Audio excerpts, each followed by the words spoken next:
함께 은혜 받으실 하나님의 말씀은 히브리서 8장 1절로부터 12절까지 말씀인데, 제가 한 절 읽고 여러분들이 한 절 읽고 우리 교독하도록 하겠습니다.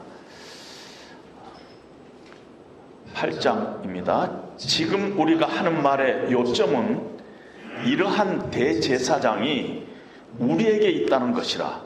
그는 하늘에서 지극히 크신 이의 보좌 우편에 앉으셨으니 성소와 참 장막에서 섬기는 이시라. 이 장막은 주께서 세우신 것이요 사람이 세운 것이 아니니라. 대제사장마다 예물과 제사드림을 위하여 세운 자니 그러므로 그도 무엇인가 드릴 것이 있어야 할지니라. 예수께서 만일 땅에 계셨더라면 제사장이 되지 아니하였을 것이니 이는 율법을 따라 예물을 드리는 제사장이 있음이라. 그들이 섬기는 것은 하늘에 있는 것의 모형과 그림자라. 모세가 장막을 지으려 할 때에 지시하심을 얻음과 같으니 이르시되 산과 모든 것을 산에서 네게 보이던 본을 따라 지으라 하셨느니라. 그러나 이제 그는 더 아름다운 직분을 얻으셨으니 그는 더 좋은 약속으로 세우신 더 좋은 언약의 중보자시라. 저 첫 언약이 무흠하였더라면 둘째 것을 요구할 일이 없었으려니와 그들의 잘못을 지적하여 말씀하시되 주께서 이르시되 볼지어다 날이 이르리니 내가 이스라엘 집과 유다 집과 더불어 새 언약을 맺으리라. 또 주께서 이르시기를 이 언약은 내가 그들의 열조의 손을 잡고 애굽 땅에서 인도하여 내던 날에 그들과 맺은 언약과 같이 아니하도다. 그들은 내 언약 안에 머물러 있지 아니하므로 내가 그들을 돌보지 아니하였노라. 또 주께서 이르시되 그날 후에 내가 이스라엘 집과 맺을 언약은 이것이니 내 법을 그들의 생각에 두고 그들의 마음에 이것을 기록하리라. 나는 그들에게 하나님이 되고 그들은 내게 백성이 되리라.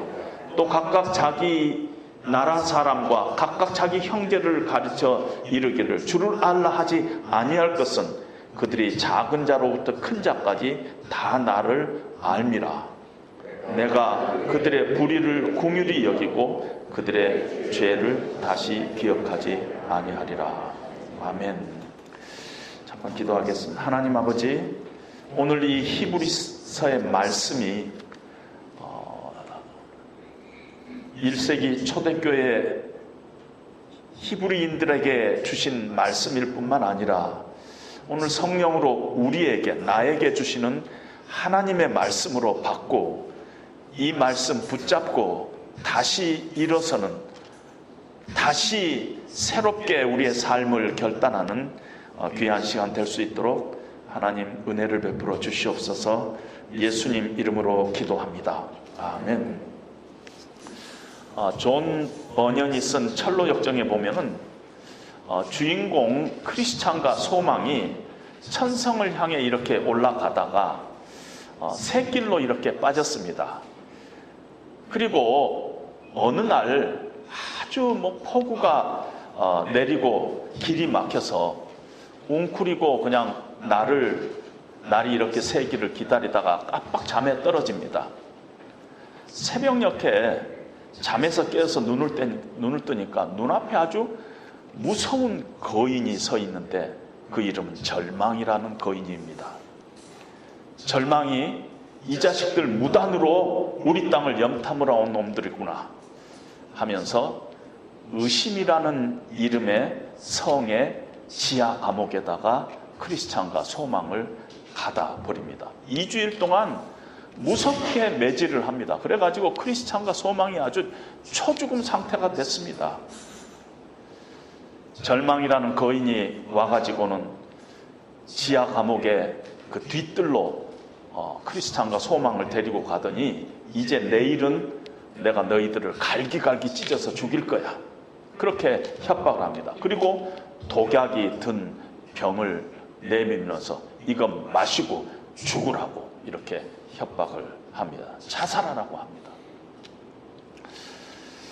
어떤 면에서 크리스찬과 소망이 겪었던 이런 일들이 1세기에 당시 유대인 크리스찬들에게도 어쩌면 이와 비슷한 그런 상황에 있었다 하고 그렇게 생각이 듭니다.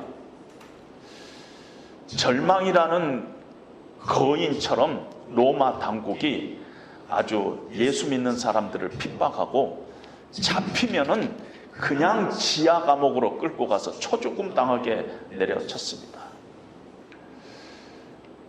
그리고 동족들이 아직도 너희들이 기독교에 있느냐, 유대교로 다시 돌아와라 하면서 회유하고 협박을 했습니다. 더 무서운 것은 그들이 신앙생활을 꽤 오래 했는데 교회에서 제대로 신앙 수업을 받은 적이 없었는지 말씀의 뿌리를 내리지 못하고 기독교 신앙에 대해서 의심이 생겼습니다. 기독교는 예수님을 믿는다고 하는데 기독교하고 유대교하고 뭐가 다르냐? 예수님하고 천사하고 뭐가 다르냐? 예수님하고 모세하고 뭐가 다르냐? 뭐 특별한 게 있느냐? 이런 단계까지 내려갔습니다. 예수님을 큰 대제사장이라고 하는데 우리 유대 여기에 레위 지파에 대제사장이 있지 않느냐? 어떻게 또 대제사장이 있냐? 예수님은 그리고 또 레위 지파의 사람도 아니지 않느냐? 버젓이 지금 대제사장이 성소에서 일을 하고 있는데 지금 이 크리스찬들이 지금 무슨 소리를 하는가 잘 모르겠다, 이런 상태에 있습니다. 그들이 어떤 면에서 기독교의 신앙의 본질에서 이렇게 이탈돼서 떠내려가면서 배교의 위험까지 있었던 그런 상태가 초대교회 지금 히브리서를 받는 크리스찬들의 상태였다고 볼 수가 있습니다. 지난번 설교에서 히브리서 7장을 설교하면서 예수님은 멜기세덱의 반차를 좇은 대제사장이다. 그런데 이 예수님이 영원한 대제사장이라고 맹세하고 확증을 했던 사람이 다른 분이 아니라 하나님이셨다 하면서 시편 110편을 인용을 합니다. 하나님의 맹세로 예수님은 대제사장이다 하는 것을 얘기합니다. 그리고 8장에 들어와서 너희들이 지금 오해하지 말라는 것입니다. 예수님은 지금 너희들이 보고 있는 레위 지파의 그 대제사장, 지금 너희 눈으로 보고 있는 성소에서 일을 하고 있는 대제사장, 그런 제사장이 아니라는 것입니다. 예수님은 이 땅에 계실 때는 대제사장이 아니라는 것이에요. 그러나 예수님이 지금 돌아가시고 승천하셔서 하늘에 있는 성소에서 지금 예수님은 대제사장을 하고 계신다, 이렇게 얘기를 하고 있습니다. 예수님은 지금 하늘 보좌의 우편에 앉아 계신다는 것이에요. 너희들이 자꾸 눈에 보이는 성소, 제사장, 제물 이런 것 가지고 예수님을 이렇게 하는데 예수님은 이 땅의 제사장이 아니라 하늘 성소의 제사장이라 하고 얘기를 합니다. 그러면서 너희 눈에 보고 있는 이 성소와 제사장과 이 모든 제물은 사실은 불완전한 것이다. 불완전한 것이다. 제사장 봐라. 자기도 죄가 있어서 제사를 드릴 때 자기를 위해서 속죄를 먼저 하고 드리지 않느냐. 뿐만 아니라 어디 성소에 의자 하나 있는 거 봤냐? 성소에 의자가 없다는 것은 제사장이 의자에 앉을 시간도 없고 그럴 수도 없다는 것입니다. 앉아 있을 수가 없다는 것이에요.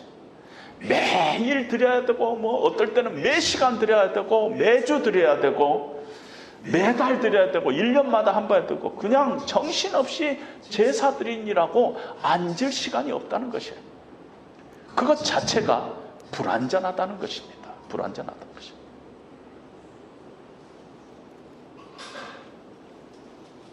그리고 생각해 봐라.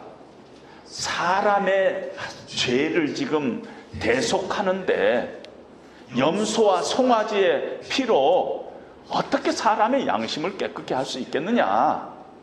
이건 어떻게 보면 정결의식에 불과한 것이 아니냐. 너희들이 지금 보고 있는 이 성소가 사실은 지을 때, 사람의 손으로 지을 때 그냥 지은 것이 아니다. 하나님께서 모세로 하여금 하늘 성소를 보게 하고 그 하늘 성소에 본을 따서 이 땅에서 사람의 손으로 짓게 하라는 것이었다.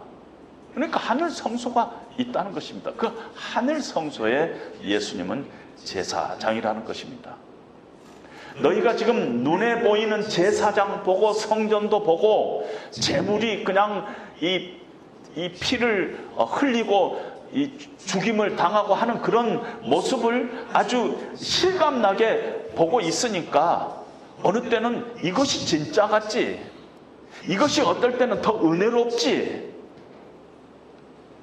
보이지 않는 예수님을 바라보면서 믿음으로 살라는 것이 어쩐지 다가오지 않지, 현장감이 없지, 하나님께 제사 드리는 것 같지가 않지. 제사를 드리는 그 지금 현장이 바로 옆에 있는데 피가 흐르고 짐승이 타는 냄새가 코에 이렇게 자극을 하는 이걸 보니까 얼마나 생동감 있고 현장감 있고 오히려 은혜가 되느냐.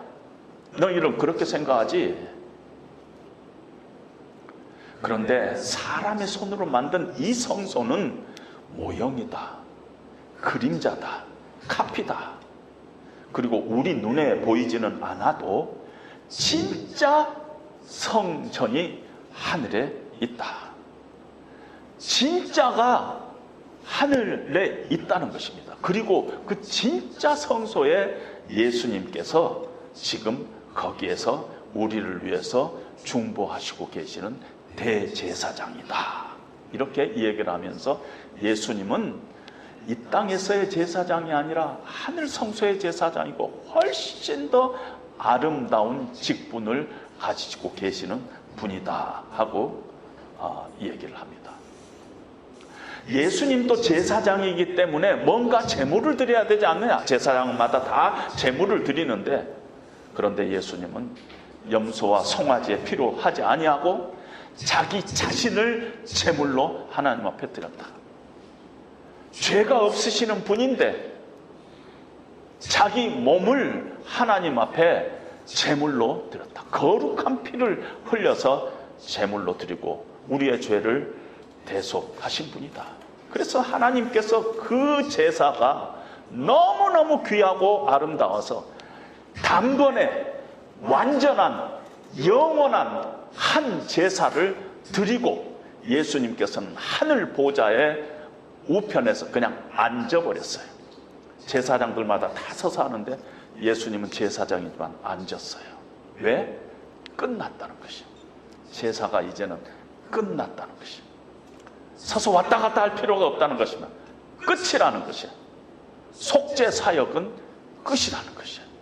그리고 하늘 성소에서 대제사장이 되셔가지고 이제는 우리를 위해서 하나님 앞에 중보하고 계신다는 것입니다. 그래서 예수님은 하늘 성소의 대제사장이기 때문에 정말 더 아름다운 직분을 가지시고 더 좋은 약속으로 세워주신 더 좋은 언약의 중보자라 하고 6절에 결론을 내리고 있습니다.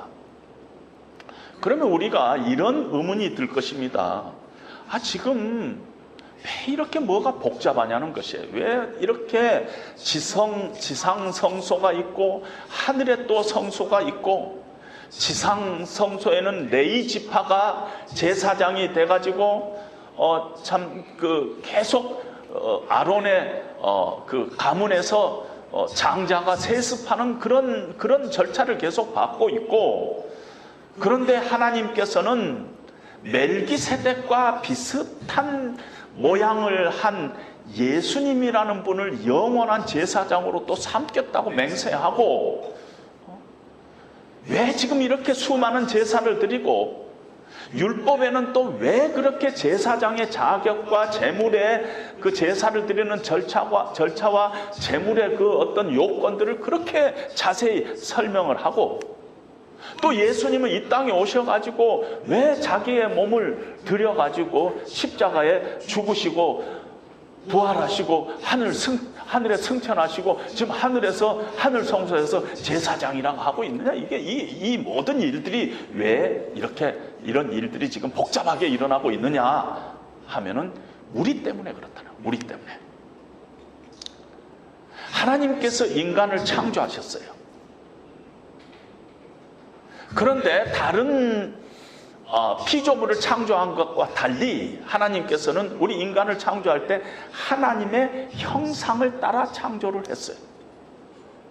그냥 창조주와 피조물 사이의 관계로 끝나지 않고 뭔가 하나님께서는 우리 인간과 인격적인 관계를 누리기를 원했어요. 하나님의 형상을 그 속에 집어넣고 에덴 동산의 모든 피조물을 돌보고 지키고 보호하고 하나님 대신에 그들의 이름을 지게 했어요. 그런데 인간이 범죄하게 됐어요. 하나님께서 동산 중앙에 있는 선악을 알게 하는 실과는 따먹지 마라 했는데 따먹었어요. 그 행위가 아무것도 아닌 것 같지만은 그 행위 자체는 내가 있어야 할 자리가 있다는 것이에요. 창조주 하나님이 있고 피조물인 내가 있는데 내가 마땅히 있어야 할 자리를 벗어나서 이제는 내 인생은 내 맘대로 살아도 되지 않느냐. 내 인생의 결정은 내가 하는 것이지 꼭 하나님 앞에 맡겨야 되냐. 어떻게 내 인생의 행복이 늘 하나님 앞에 달려 있느냐 하는 자기가 있어야 할 자리를 벗어난 것이 성경은 죄라고 얘기를 하고 있어요. 그래서 아담과 하와가 그 이후에 그 후손들이 결국 하나님을 떠나게 됐어요. 하나님과 함께 있을 수가 없어요. 죄가 하나님과 그들 사이를 갈라놔 버렸어요. 그리고 그들 가운데 불행이라는 것이 찾아오게 된 것입니다. 하나님께서 이스라엘 백성들을 불쌍히 여기고 하나님의 형상을 회복하기를 원했어요. 왜 형상이 깨졌냐면 죄 때문에 깨졌기 때문에 하나님께서는 이 죄 문제를 해결하는 길을 제시했어요. 그것이 첫 번째 언약이에요. 율법을 줬어요. 지난번 설교에서 봤지만은 첫 번째 언약은 시내 산에서 하나님께서 율법을 주면서 이스라엘 백성과 세웠어요. 너희가 내 말을 듣고 내 언약을 지키면은 모든 민족 중에서 너희가 내 소유가 되겠고 너희가 나에 대해서 제사장 나라가 되겠고 거룩한 백성이 되리라. 이것이 하나님께서 주시는 언약이었어요. 이스라엘 백성들이 하나님 앞에 우리가 하나님께서 말씀하신 모든 것을 준행하리라 하고 하나님 앞에 고백을 했어요. 하나님께서 속죄 제물을 잡아가지고 그들을 피를 흘리게 하고 그 피를 백성들에게 뿌리면서 이 피는 언약의 피다 하면서 그들과 하나님 사이에 언약의 공동체를 만들었던 것입니다. 근데 이스라엘 백성들이 언약을 지키지 못했어요. 왜 지키지 못했냐면은 내 언약을 지키면 내 말을 순종하면 여기에 넘어진 것이에요. 여기에 넘어진 것이에요. 근데 참 묘한 게 마음으로는 지키고 싶었어요. 이스라엘 백성들도. 그런데 이상하게 순종하고 싶은 마음은 있는데 문제는 내 속에 죄가 있어가지고 내 속에 있는 죄가 나를 욕망으로 내 속에 있는 죄가 나를 탐욕으로 끌고 가서 나를 다른 곳으로 자꾸 끌고 가는 것이에요. 그래서 하나님의 말씀을 지킬 수 없는 상태가 된 것입니다. 마치 사도 바울이 로마서 7장에서 내가 원하는 바 선은 행치 아니하고 도리어 원하지 아니하는 바 악을 행하는 도다. 이게 길이 아닌데 이 길로 가서는 안 되는데 나도 모르는 사이에 그 길로 가고 있는 나의 모습을 발견한다는 것이죠. 그래서 우리는 지난번 설교에서 그 옛 언약은 결국은 절망이었다 하고 얘기합니다. 절망이었다. 율법은 완전한데 율법을 주신 하나님도 선하고 완전하신 분인데 우리 속에 있는 죄로 말미암아 하나님과 언약을 관계를 지킬 수가 없었어요. 그런데 이렇게 질문하는 사람들이 많아요. 왜 하나님께서 그러면은 이렇게 지킬 수 없다는 걸 아셨을 텐데, 전능하신 하나님이시니까 아셨을 텐데 왜 꼭 지킬 수 없는 그 율법을 이스라엘 백성들에게 주고 이스라엘 백성들로 하여금 절망하게 만드냐, 지킬 수 없게 만드느냐. 그런데 옛 언약은 하나님의 계획 속에서 그 자체가 목적지가 아니었어요. 그 자체가 최종적인 목적지가 아니었어요. 하나님께서 어떻게 보면은 율법을 주신 목적은 이스라엘 백성들이 그 율법 앞에서 절망하라고 하나님께서는 그 율법을 이스라엘 백성들에게 주었어요. 이런 고민을 똑같이 한 사람이 사도 바울이에요. 정말 율법이 죄냐? 율법을 주신 하나님이 죄냐? 율법은 선하고 아름다운 것인데 율법 자체가 문제가 없는데 왜 이 율법 때문에 율법이 흠 있는 것 같이 되고 말았느냐? 이런 질문을 하게 됐습니다. 그럼 도대체 뭐냐? 율법을 지키는 것이 결론이 아니구나. 율법을 지키는 것이 하나님의 최종 목적지가 아니구나. 율법은 죄를 깨닫게 하려 함이구나. 율법을 통해서 내가 내 의지로 내 힘으로 하나님의 법을 지킬 수 없다는 것을 완전히 하나님 앞에 고백하고 절망하고 하나님의 도우심의 손길을 잡도록 하나님께서는 그렇게 계획하고 계시는구나. 빈손 들고 앞에가 십자가를 붙드네 의가 없는 자라도 도와주심을 바라고 생명샘에 나가니 나를 씻어주시옵소서. 이런 고백을 하나님께서 받아내기 위해서 율법을 주시는 거구나. 율법은 결국은 우리로 하여금 절망해서 하나님을 붙잡게 하는 것이었구나. 그래서 갈라디아서에 보면은 율법은 우리로 하여금 그리스도에게로 인도하는 가정교사였다 하고 얘기를 합니다. 그렇지. 율법 때문에 내가 절망한 가운데서 하나님의 도우심을 잡을 때 하나님께서 한 사람을 우리에게 보이시는데 예수님을 보이시구나.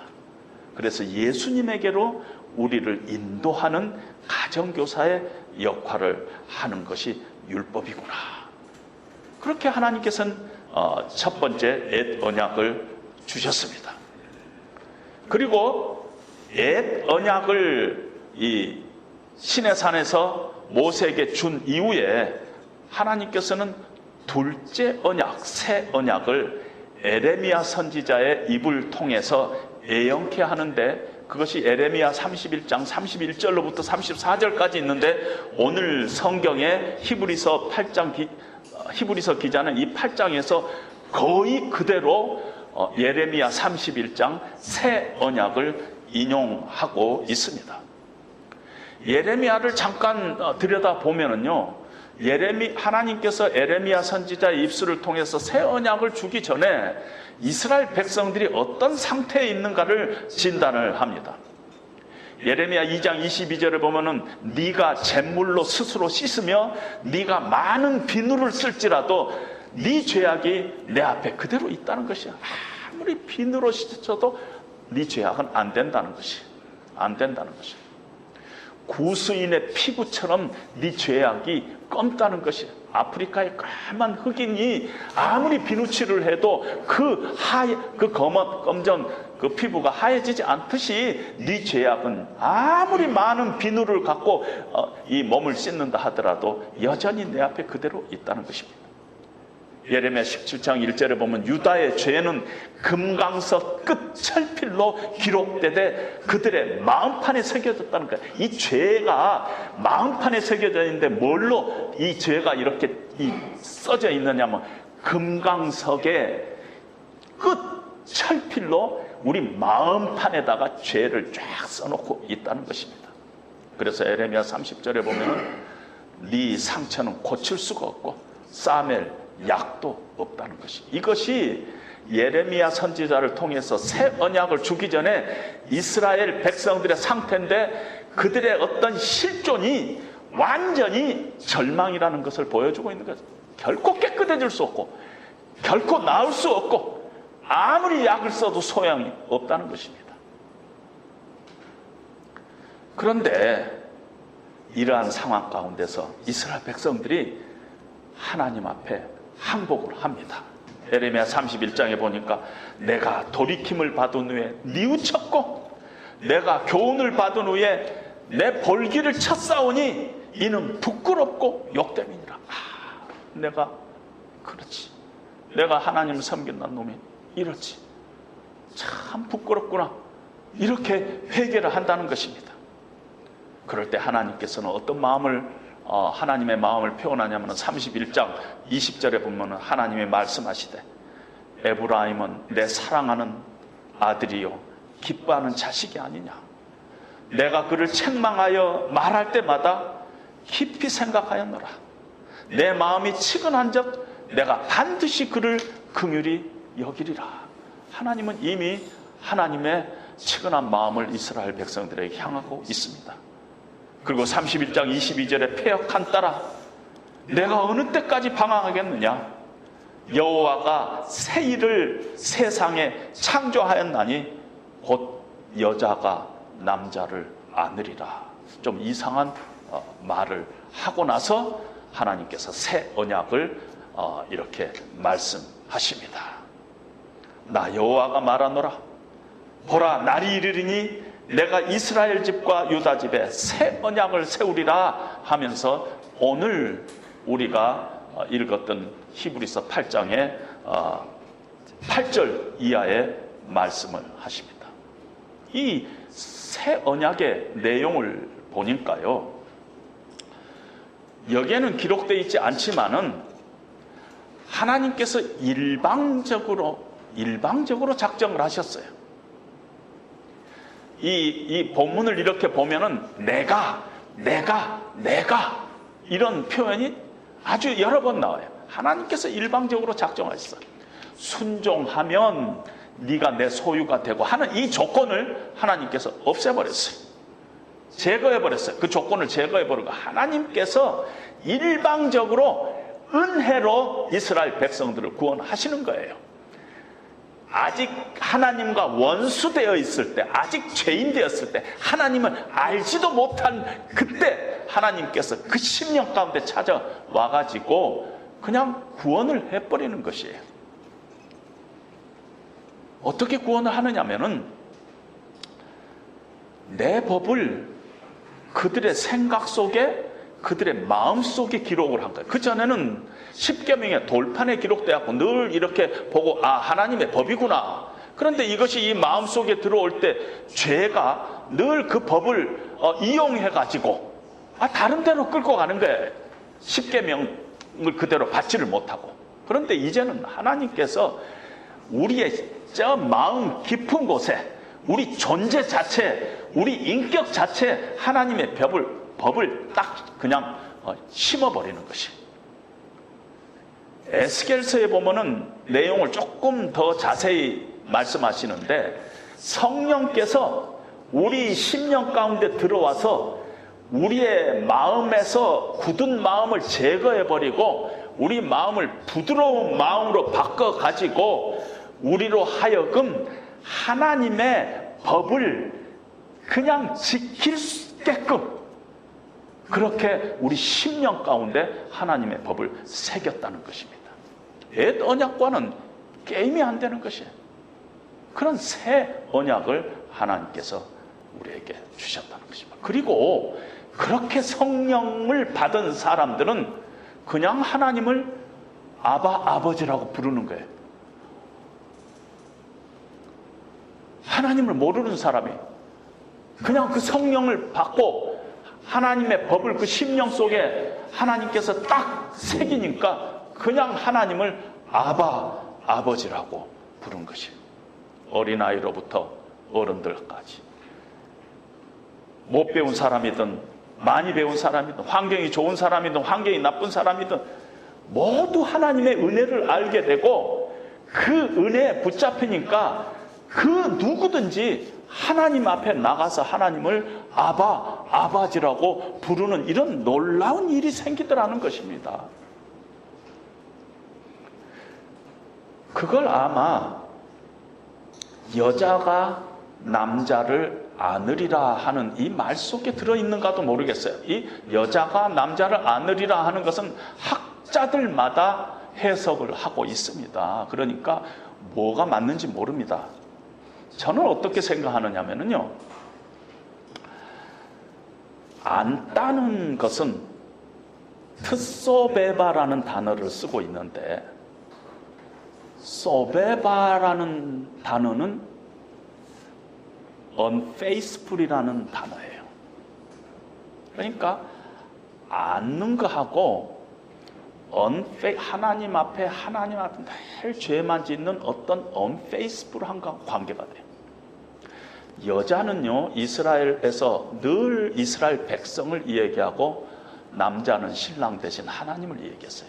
여태까지는 하나님이 일방적으로 이스라엘 백성들을 안았어요.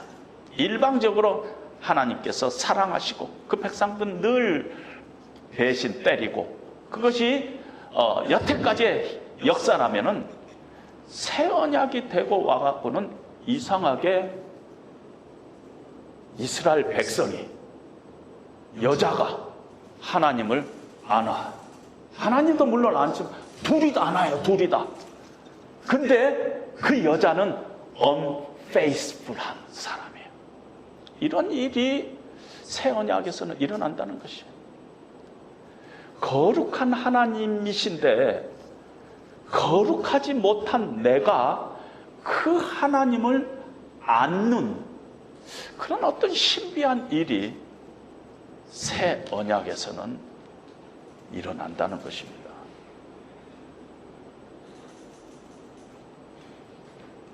저는 그냥 그렇게 해석을 했습니다. 그리고 8장 12절에 내가 그들의 불의를 긍휼히 여기고, 에레미야에서는 그들의 죄악을 사하고 그들의 죄를 기억하지 아니하리라. 완전한 용서를 얘기하고 있습니다. 죄를 기억도 안 하겠다는 것입니다. 예수님은 이 새 언약의 보증자라고 7장에 이야기하고 있는데 8장에서 저는 예수님은 그 자체가 새 언약이다 하는 생각을 하게 됩니다. 왜냐하면 예수님이 왜 이 땅에 오셨어요? 우리를 구원하시기 위해서 오셨어요. 뭘로부터 구원하시기 위해서 오셨어요? 죄와 사망에서부터 우리를 구원하기 오셨어요. 사망은 죄 때문에 온 거예요. 죄에서부터 우리를 구원하기 위해서 오셨어요. 히브리서 9장 28절에 보면은 예수님께서 이 땅에 태어나시고 죽으시는 것이 뭐 때문이냐면은 죄를 없이 하려고 세상 끝에 예수님께서 나타나셨다 하고 얘기해요. 죄 문제, 죄를 해결하기 위해서 예수님께서 이 땅에 오셨다는 것이에요. 이 새 언약의 핵심은 완전한 용서예요. 완전한 용서. 내가 기억도 하지 않겠다. 기억도 하지 않겠다. 이 같은 복음이 어디가 있겠어요? 근데 그 새 언약의 그 메시지는 바로 예수님이에요. 예수님 때문에 그 일이 가능했었고, 예수님 자신이 용서자예요.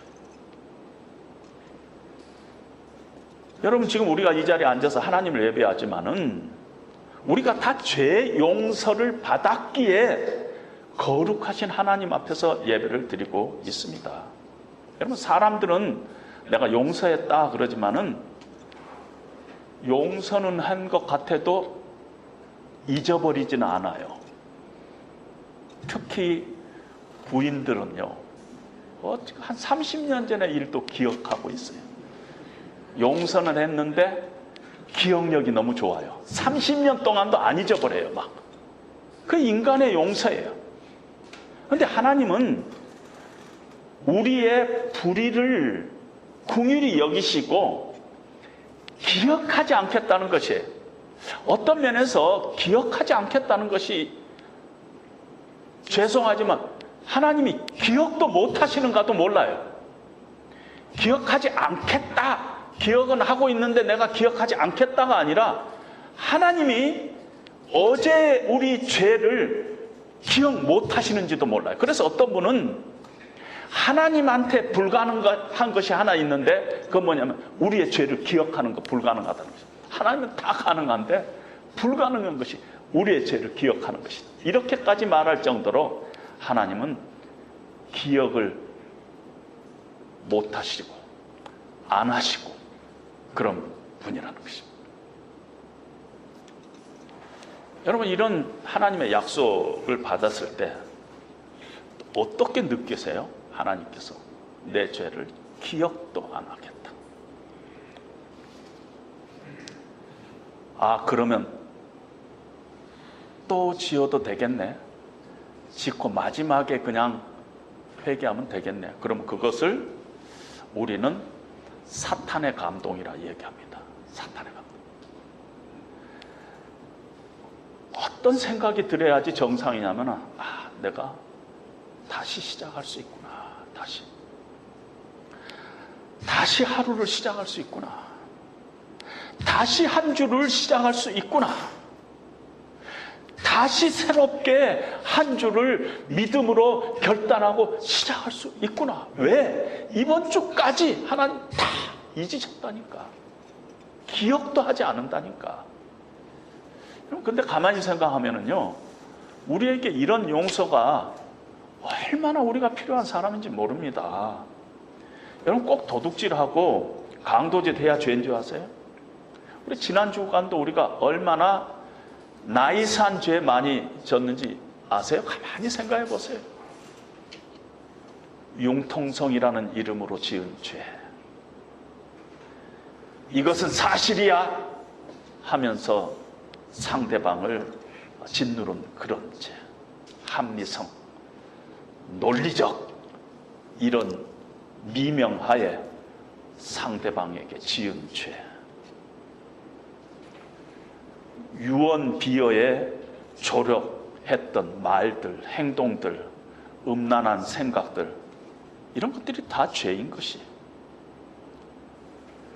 우리가 정말요, 자기 자신을 정직하게 돌이켜 보면은요, 내가 내 자신을 경멸할 수밖에 없고 내 자신에 대해서 실망할 수밖에 없을 정도로 우리는 매 순간순간 죄를 호흡하면서 살고 있는 것입니다. 어떻게 뻔뻔하게 이 강단에서 하나님 말씀을 전할 수 있어요? 어떻게 뻔뻔하게 이 강단에서 대표 기도를 할 수 있어요? 어떻게 뻔뻔하게 하나님을 성가대에서 찬양대에서 워십팀에서 찬양을 할 수 있겠어요? 우리 죄를 사하시고 기억도 하지 않겠다는 그 하나님의 그 복음의 메시지가 우리에게 얼마나 필요한지 모른다는 것입니다. 하나님의 완전한 용서가 새 언약의 핵심적인 것입니다. 죄 없으시는 예수님이 십자가에서 살 찢겨 피 흘려 영원한 한 제사를 단번에 드림으로 이 일이 가능했어요. 고귀한 피 흘려서. 그래서 예수님이 새 언약의 보증인이 됐고 새 언약의 메시지 그 자체, 새 언약 자체가 바로 예수님이다. 예수님 때문에 이런 일이 가능해. 그래서 우리가 다시 시작할 수 있어요. 오늘도 다시 시작할 수 있고 내일도 다시 시작할 수 있고 이번 주도 다시 시작할 수 있는 것입니다. 히브리서 기자는 오늘 1절에서 이렇게 시작하고 있잖아요. 이러한 대제사장이 우리에게 있다는 것이다. 내가 지금 말하고자 하는 요점은 이러한 대제사장이 우리에게 있다는 것이에요. 히브리서 기자는 당시에 히브리스 크리스찬들에게 이 얘기했는가 모르지만 저는 이 시간에 여러분들에게 이러한 제사장이 우리에게 있는 것입니다. 예수님께서 잡히시던 밤에 떡을 가지고 이 떡은 내 몸이니 이것을 행하여 나를 기억하라. 그리고 식후에 잔을 가지시고 이르시되 이 잔은 내 피로 세운 새 언약이니 죄사함을 얻게 하려고 많은 사람을 위해서 흘리는 바 나의 피 곧 언약의 피니라.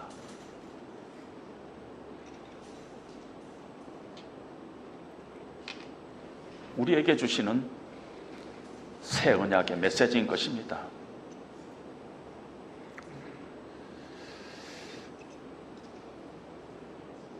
의심이라는 이름의 지하 감옥에 갇혀 있던, 절망이라는 무서운 거인에게 초죽음을 당하고 이제는 내일 아침이면은 갈기갈기 찢어 죽어야 될 크리스찬과 소망이에게 무슨 일이 일어났어요? 마지막 밤에 밤새도록 기도를 하고 새벽녘이 됐습니다. 근데 갑자기 크리스찬이 벌떡 일어나더니 막 가슴을 만지는 거예요. 가슴을. 그러면서 내가 이걸 깜빡 잊었다는 것이. 그리고 가슴에서 열쇠를 하나 꺼집어내는데 이 열쇠는 의심의 성 안에 있는 모든 자물쇠를 열 수 있는 언약의 키였어요. 그 언약의 키를 가지고 조심스럽게 딱 열었더니 찰카닥 하고 열리고, 나갔더니 또 자물쇠가 걸려있는 방이 있어. 또 찰카닥 또 찰카닥 해가지고 탈출한 이 얘기가 철로역정에 나오고 있습니다. 계시록 3장에 보면 예수님을 이렇게 표현을 하고 있습니다. 열면 닫을 자가 없고 닫으면 열 자가 없는 다윗의 열쇠를 가진 자 뿐만 아니라 사망과 음부의 열쇠를 가진 자, 그가 예수님이다, 이렇게 표현을 합니다. 그래서 미국의 복음성가 중에 스티브 그린이라는 사람이 부르는 복음성가, He holds the key, 예수님이 그 키를 쥐고 계시다 하는 복음성가가 있습니다. 결론적으로 말씀드립니다. 예수님이 우리의 대제사장이에요. 지금도 하늘 보좌에서 우리를 위해서 중보하십니다. 때를 따라 돕는 은혜를 얻기 위해서 우리가 그 은혜의 보좌 앞으로 나가기만 하면은 언제나 우리의 죄를 사하시고 모든 불의에서 우리를 깨끗게 하시는 분이 바로 예수님입니다. 그래서 우리는 다시 시작할 수 있는 것입니다. 신앙생활 하다가 우리가 의심이 들 때도 있어요. 절망이 찾아올 때가 있어요. 낙심이 될 때가 있어요. 믿음이 흔들릴 때가 있어요. 여러분 가슴 속에 있는 언약의 키를 내십시오. 언약의 키를. 예수님이 어떤 분이신가? 나를 위해서 무슨 일을 하셨는가? 그 언약의 키로 의심의 성에 자물쇠를 하나하나 여시기 바랍니다. 옛 언약에서는 순종이 하나님의 축복을 받는 조건이었어요. 그런데 이 새 언약 하에서는 성령께서 우리 가운데 우리의 마음을 부드럽게 만들어 가지고 하나님의 뜻대로 사는 것이 의무가 아니고 무슨 조건이 아니라 그냥 그렇게 하고파요. 하나님의 뜻대로 사는 것이 내 기쁨이요, 내 행복이요, 그것이 내 축복이라는 그런 패러다임으로 우리 신앙이 바뀌는 것이. 언제? 성령의 소욕에 사로잡혀서 우리가 늘 성령의 뜻에 민감하고 우리 안에 있는 언약의 키를 늘 바라보고 그렇게 살면은 반드시 어떤 일이 벌어지냐면은 지키는 것이 어렵지 않아. 그냥 지키고 싶어져. 그게 짐이 아니에요. 지키는 것이 하나님의 뜻대로 사는 것이 내 인생관이 되고 내 기쁨이 되고 내 감격이 되고 내 축복이 되고 내 감사의 제목이 되고 그렇게 우리를 바꾸는 것입니다. 우리 주님은 나보다 나를 더 잘 아시는 분이에요. 내 체질을 아시고 내 아픔과 내 절망과 내 고통을 아시고 죄를 기억조차 하시지 않으신 분이에요. 우리를 사랑하시되 끝까지 정신없이 사랑하신 분, 우리 예수님입니다. 주님 같은 분이 없습니다. 오늘 이 말씀을 생각하면서 우리가 함께 주님과 같이 내 마음 만지는 분은 없네, 우리가 함께 찬송하도록 하겠습니다.